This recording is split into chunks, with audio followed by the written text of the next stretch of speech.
Pagampo alang sa mga nabiktima sa Linog dito sa Luzon o Visayas ihalad at tulos kalihukan sa National Youth Day. Samtang mga batanong delegado gikan sa mga apektadong dapit admitidong nabalaka sa ilang pamilya apan masaligon nga sila luwas sa kini hinungdan sa Nakasinati sa bisan na sa nating katalagman. Ano ang report?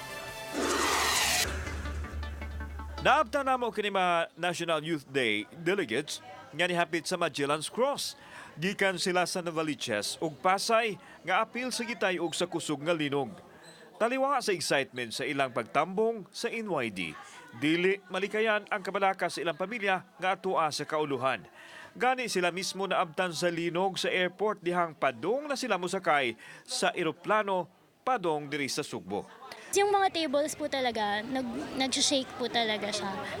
And buti nakatuloy pa kayo dito? Opo. Late naman po yung flight. So after po nung earthquake, tsaka kami pumunta. What did you feel? Takot kayo? Siyempre po may doubt na baka po magtuloy yung earthquake. Ganun po.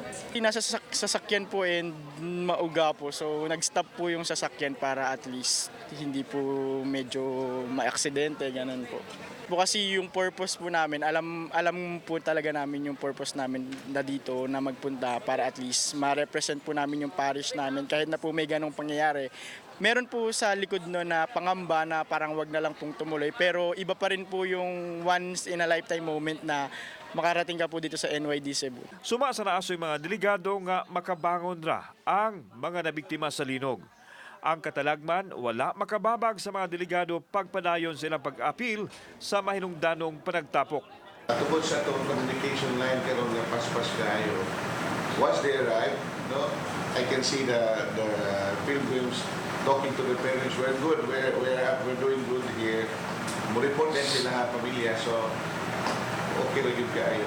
Samtang ipahibaw sa tagduma sa NYD nga muhalad sila og pag-ampo alang sa mga nabiktima sa Linog dito sa Luzon ug sa Visayas. Express prayers and especially concern for all the victims. And it will be probably during our prayers, it will be included. Kauban si John Sulon, ako si Alan Domingo, Balitang Bisdak.